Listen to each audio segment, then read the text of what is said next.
Good morning, students. Welcome to the class of accountancy. Today we will do the question from the new book. New book, question number 63. Modern Limited. Modern Limited issued a prospectus inviting applications for 2 lakh shares of 10 each at a premium of 6 per share. 6 रुपए के premium पर इन्होंने share issue किया है. Premium को इन्होंने 4 parts में divide किया है. 2 रुपए एप्लीकेशन पे, 2 रुपए अलॉटमेंट पे, and 1 rupee on first call and 1 rupee on second and final call. Applications were received for 2,60,000 shares and pro rata allotment was made to the applicants for 2,50,000 shares. Excess money paid on applications for these shares was utilized toward allotment. जो भी excess money receive होगा वो हमें allotment में transfer करना है. A who applied for 1,000 shares failed to pay the allotment money. देखिए इसमें हमने 2,50,000 जिन्होंने अप्लाई किया था उनको हमने 2 लाख शेयर इशू किए और जिन्होंने 10,000 की अप्लाई किया था इसका मतलब हमने इनको रिजेक्ट कर दिया क्योंकि क्वेश्चन में 2,60,000 हमें एप्लीकेशन रिसीव हो रही है जिसमें से हम 2,50,000 को प्रो रेटा अलॉटमेंट दे रहे हैं. तो हमें ये मानना पड़ेगा कि बाकी के शेयर्स को हमने रिजेक्ट किया है because in the absence of information हम ऐसा ही मान सकते हैं इसके अंदर. फिर आप नेक्स्ट देखिए, इसमें 2 शेयर होल्डर है ए एंड बी. ए ने 1,000 के लिए अप्लाई किया था, उसने अलॉटमेंट और अलॉटमेंट के बाद हमने उसको फॉरफिट कर दिया. उसने अलॉटमेंट नहीं दिया, हमने उसको फॉरफिट कर दिया. बी ने 1,500 शेयर्स के लिए अप्लाई किया था जिसने सेकंड और दोनों कॉल नहीं दी और उसके बाद हमने उसको फॉरफिट किया. तो हमें इसमें कैलकुलेशन करनी पड़ेगी क्योंकि हमने इस क्वेश्चन में एक ही कैटेगरी है जिसको हमने अलॉटमेंट दिया है. जिन्होंने 2,50,000 के अप्लाई किया था हमने उनको 2 लाख शेयर दिए हैं. तो हम जिन्होंने 1,000 के लिए अप्लाई किया होगा मिस्टर ए ने, उनको कितने शेयर मिले होंगे?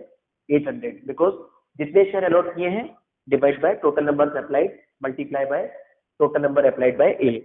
तो इसका जो अलॉटेड शेयर आएंगे वो 800 आएंगे क्योंकि 2.5 लाख जिन्होंने अप्लाई किया था उनको हमने 2 लाख शेयर अलॉट किए हैं. तो जिसने 1,000 के लिए अप्लाई किया होगा उसको कितने शेयर मिले होंगे? 800. ऐसे ही जो मिस्टर बी है, मिस्टर बी ने 1,500 शेयर्स के लिए अप्लाई किया है. तो हमने जब सेम कैटेगरी है 2,50,000 को हमने 2 लाख दिए तो 1,500 को हमने कितने दिए होंगे? 1,200. So this is the calculation of shares allotted to A and B. आगे पढ़ते हैं हम क्वेश्चन को. Of the shares forfeited 1,800 shares were reissued as fully paid up. हमने जितने भी शेयर फॉरफिट किए इन दोनों के 800 एंड 1,200, इसमें से हमने 1,800 शेयर री इशू कर दिए जबकि ये टोटल कितने 2,000 मतलब हमने कम शेयर री इशू किए हैं. उसमें आगे लिखा भी हुआ है as fully paid up ₹4.15 per share the whole of B share being included. हमें इसमें बी के सारे शेयर इंक्लूड मानने हैं. तो इसका मतलब जो हमने 1,800 शेयर इशू किए हैं उसके अंदर 1,200 शेयर तो बी के हैं और बाकी कितने बचे? 600. हमने इसका मतलब ए के 600 शेयर्स ही री इशू किए हैं 800 से. ये हमारी काम में आएगी कैलकुलेशन जब हम करेंगे कैपिटल रिजर्व की. Being cash book, prepare cash book and journal. हमें इसमें कैश बुक और जर्नल दोनों बनाना है. बोर्ड पे देखिए, सबसे पहले कैश बुक में हम एप्लीकेशन मनी रिसीव करेंगे और हम कितनी रिसीव करेंगे? जितनी हमको एप्लीकेशन रिसीव हुई है. हमें 2,60,000 एप्लीकेशन रिसीव हुई है multiply by application money 13 lakh हमको टोटल रिसीव होगा. जब हम इसको ट्रांसफर करेंगे तो हम करते हैं जितने शेयर हमने इशू किए हैं उसको फेस वैल्यू से मल्टीप्लाई करेंगे क्योंकि इसमें एप्लीकेशन पे अमाउंट मांगा गया है 3+2 क्योंकि 2 रुपए का उससे प्रीमियम है. तो 2 लाख मल्टीप्लाई बाय 3 कैपिटल में ट्रांसफर होगा. 2 lakh multiply by 2 security premium reserve में ट्रांसफर होगा और एक्सेस जो बचता है हम उसको अलॉटमेंट में डालते हैं. एक्सेस कैसे निकलेगा? हमने 2,50,000 एप्लीकेशन वालों को हमने 2 लाख शेयर दिए हैं मतलब 50,000 एप्लीकेशन ज्यादा आई थी और जितना पैसा ज्यादा आता है उसको हम अलॉटमेंट में एडजस्ट कर सकते हैं या फर्स्ट कॉल में आगे बच जाए तो हमारे पास इसमें एक्सेस मनी आया है 50,000 मल्टीप्लाई बाय 5 2,50,000. और अगर हम देखें कि इनसे हमको अलॉटमेंट कितना लेना है तो अलॉटमेंट हमको इनसे लेना है 2 lakh multiply by 5 10 lakh rupees. तो इतना पैसा हमारे पास एक्सेस नहीं बचा है तो हमने जितना बचा सारा अलॉटमेंट में एडजस्ट कर दिया तो एडवांस कॉल से एडवांस में कुछ नहीं आएगा। और इसके अलावा हमने 10,000 शेयर्स को रिजेक्ट किया है। जितने शेयर रिजेक्ट करते हैं उनका एप्लीकेशन मनी हम रिफंड कर देते हैं। तो ये आता है बाय साइड में, by equity share application 10,000 multiply by 5, 50,000 हम रिफंड कर देंगे। अब आगे देखिए आप, इसके बाद हम अलॉटमेंट ड्यू करेंगे। 2 लाख शेयर से 3 रुपीज तो आएगा कैपिटल में एंड 2 रुपीज आएगा एसपीआर के अंदर। टोटल 10 लाख रुपीज से हमने अलॉटमेंट ड्यू कर दिया। अब हम करेंगे calculation of arrear on allotment. हमें पता है कि ए के पास 800 शेयर्स हैं, तो इसका टोटल अलॉटमेंट ड्यू है 800 इंटू 5, 4,000 रुपीज। इसमें से हमको एप्लीकेशन पे कितने रुपए मिल गए हम कैलकुलेशन करते हैं। जितना पैसा अलॉटमेंट पे मिला एक्सेस उसको लिखते हैं, divide by total number of share in that category. इसमें कैटेगरी में टोटल शेयर है 2 लाख, उससे इसको डिवाइड कर देंगे, multiply by number of share with defaulter. A के पास कितने शेयर है उससे इसको मल्टीप्लाई कर देंगे, तो इसका सॉल्यूशन आएगा 1,000 रुपीज। तो कहने का मतलब ये है कि 4,000 में से 1,000 रुपीज हमको एडवांस मिल गए और 3,000 रुपीज अभी भी एरियर है। अब जब हम फर्स्ट कॉल रिसीव करेंगे, ध्यान से देखिए, तो टोटल हमको लेना था 10 लाख, जिसमें से 2,50,000 हमको एडवांस मिल गया, वो माइनस कर देंगे, और 3,000 हमको एरियर है उसको भी हम माइनस कर देंगे। तो हमारे पास अलॉटमेंट मनी रिसीव होगा 7,47,000। ठीक है। अब क्वेश्चन में लिखा हुआ है कि हमें ए के शेयर्स को अलॉटमेंट के बाद ही फॉरफिट करना है। तो हमने एंट्री कर ली, equity share capital account debit, SPR account debit to equity share allotment to share forfeiture. अभी तक हमने इससे जितना भी अमाउंट कॉल्ड अप किया है वो आएगा इक्विटी शेयर कैपिटल में। तो ए से हमने कॉल्ड अप किया है एप्लीकेशन पे 3 रुपीज और अलॉटमेंट पे भी 3 रुपीज, सिर्फ कैपिटल वाला अमाउंट लेते हैं, तो इसकी कॉल्ड अप वैल्यू है 6 रुपीज। तो इक्विटी शेयर कैपिटल डेबिट होगा 800 multiply by 6, 4800। And security premium हमें अभी तक इससे रिसीव नहीं हुआ क्योंकि इसने अलॉटमेंट पे नहीं किया, तो अलॉटमेंट पे जितना भी सिक्योरिटी प्रीमियम है वो एरियर में रहेगा, तो हम उसको भी डेबिट कर देंगे 800 मल्टीप्लाई टू 1600। और अलॉटमेंट का जो एरियर होता है उसको हम क्रेडिट करते हैं, वो हमने वर्किंग नोट में निकाल रखा है। देखिए यहाँ पर एरियर ऑन अलॉटमेंट ₹3,000, तो हम क्रेडिट कर देंगे टू इक्विटी शेयर अलॉटमेंट, और जो फिर बैलेंसिंग फिगर बचेगा वो हमारा कहलाएगा शेयर फॉरफिचर। तो ये आ जाएगा आपका 3,400। अब हमने ए के शेयर को फॉरफिट कर लिया है। Now after this we will make first call, और फर्स्ट कॉल में हमें ध्यान रखना है कि 2 लाख शेयर थे जिसमें से 800 फॉरफिट हो गए, तो कितने शेयर बचे 1,99,200। इनसे हम फर्स्ट कॉल और सेकंड कॉल मांगेंगे। फर्स्ट कॉल जब हम ड्यू करेंगे तो हमें पता है कि 2 + 1 है, सो 1,99,200 मल्टीप्लाई बाय 2, ये तो आएगा इक्विटी शेयर कैपिटल में, एंड 1,99,200 मल्टीप्लाई 1 ये आएगा एसपीआर में, और इन दोनों का टोटल 597,670 फर्स्ट कॉल में आ जाएगा। अब हम जब फर्स्ट कॉल रिसीव करेंगे तो हमें ध्यान है कि फर्स्ट और सेकंड कॉल मिस्टर बी ने पे नहीं करी। मिस्टर बी के पास 1,200 शेयर है, तो हम जब फर्स्ट कॉल रिसीव करेंगे तो हम इनका एरियर फर्स्ट कॉल में से माइनस करेंगे। तो हमने फर्स्ट कॉल ड्यू करी थी 597,670 से, इसमें से हम इन 1,200 शेयर्स का एरियर माइनस कर देंगे 1,200 मल्टीप्लाई बाय 3, 594,000, ये हमारा अमाउंट रिसीव हो जाएगा फर्स्ट कॉल में।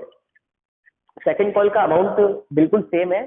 सेकंड कॉल में आप देखिए, हम जब सेकंड कॉल ड्यू करेंगे तो एंट्री क्या होगी, equity share second call account debit to equity share capital to security premium reserve, और अमाउंट बिल्कुल सेम है 2 + 1, so 1,99,200 multiply by 2 and 1,99,200 multiply by 1।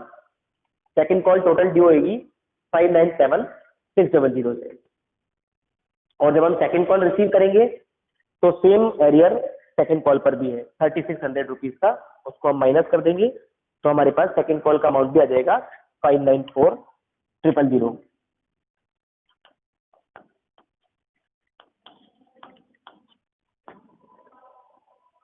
तो हमने सेकंड कॉल रिसीव कर ली। अब हमें सेकंड कॉल के बाद इन 1200 शेयर्स को भी फॉरफिट करना है जो मिस्टर बी के पास है। इनको फॉरफिट करने की एंट्री भी सेम होगी, equity share capital account debit, security premium reserve account debit, to equity share first call, to equity share second call, to share forfeiture. इनसे हम टोटल अमाउंट कॉल्ड अप कर चुके हैं, तो इसमें आएगा 1200 मल्टीप्लाई बाय 10, कैपिटल में 12,000। और सिक्योरिटी प्रीमियम इनका ड्यू है फर्स्ट कॉल और सेकंड कॉल का मिलाकर 2 रुपीज।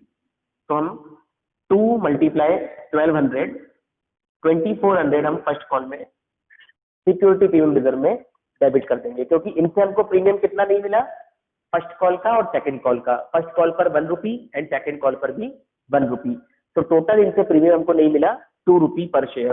तो 1200 multiply by 2, 2400 security premium reserve debit होगा। To equity share first call में एरियर आ जाएगा 3600, to equity share second call में भी एरियर आ जाएगा 3600, और जो बैलेंस बचेगा उसको हम शेयर फॉरफिचर में ट्रांसफर कर देंगे, जैसा कि हम हमेशा करते हैं, 7200 रुपीज। अब हमें इसी क्वेश्चन में आगे हमको इसमें 1800 शेयर्स को रीइश्यू करना है। तो 1800 शेयर्स को रीइश्यू करेंगे हम, और रीइश्यू करना है 15 रुपीज में, जैसा कि क्वेश्चन में लिखा हुआ है कि हमें इसको फुल्ली पेड अप 15 रुपीज में रीइश्यू करना है। तो इसका मतलब है कि हमने रीइश्यू किया है प्रीमियम पर। तो प्रीमियम कितने रुपए आएगा इसमें, 5 रुपए।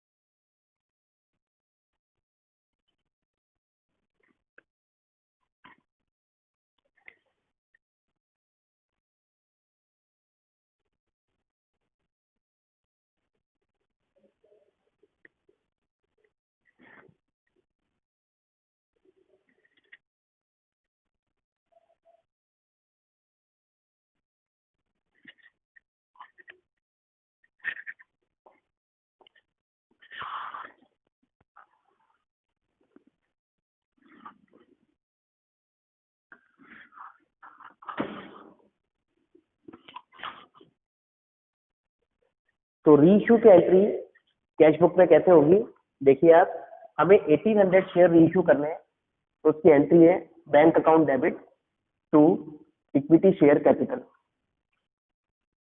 1800 multiply 10 and to security premium reserve 1800 multiply by 5, क्योंकि हमने 1800 शेयर्स को 15 रुपीज में रीइश्यू कर दिया। इसके बाद हम एंट्री करेंगे कैपिटल रिजर्व की। कैपिटल रिजर्व की एंट्री कैसे होगी, share capital account debit, share forfeiture account debit to capital reserve.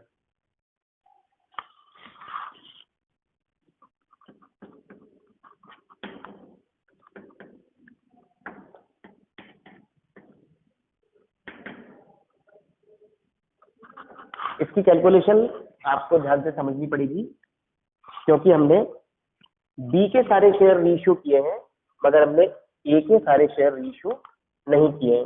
तो दोनों की कैलकुलेशन हम अलग अलग करेंगे। हमारा फॉर्मूला होता है जितने शेयर फॉरफिट किए उससे हम मल्टीप्लाई करते हैं, और जितने शेयर हमने रीइश्यू किए उससे हम डिवाइड करते हैं। तो ए का देखिए, फॉरफिचर था 3400, और ए से हमने शेयर फॉरफिट किए थे 800, और जैसा मैंने आपको बताया ए के शेयर जो रीइश्यू हुए हैं वो है 600।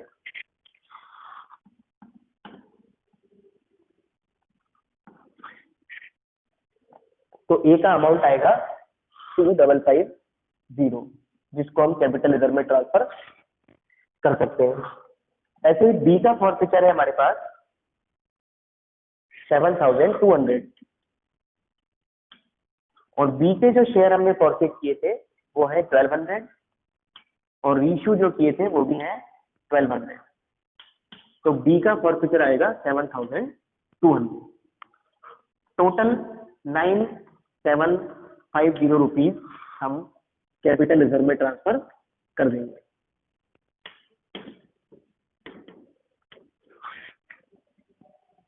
So this is the entry for balance of share forfeiture transfer to capital reserve। ये 600 कैसे आया ये भी आप नोट कर लीजिए, मैं यहाँ पर आपको करके बता देता हूँ इसी के नीचे।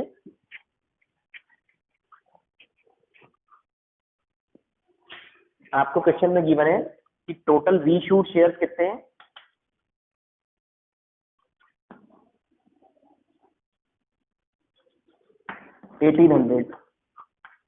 एंड आपको ये गिवन है कि इसके अंदर बी के शेयर सारे रीइश्यू हो गए, तो इसमें से हम बी के शेयर को हटा देंगे तो हमें पता चल जाएगा कि 600 शेयर किसके हैं इसके अंदर, ए के।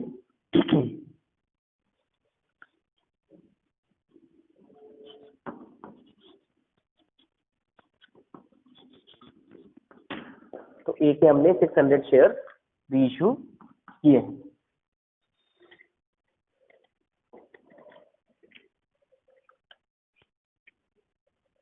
इसके बाद आप देखिए question number 64, 65 and 66। Question number 64, 65 and 66 जो न्यू बुक के हैं ये आपको आज अपने होमवर्क में करने हैं, 64, 65 एंड 66। उसके आगे मैं आपको नेक्स्ट वीडियो में करवाऊंगा। Have a good day, thank you.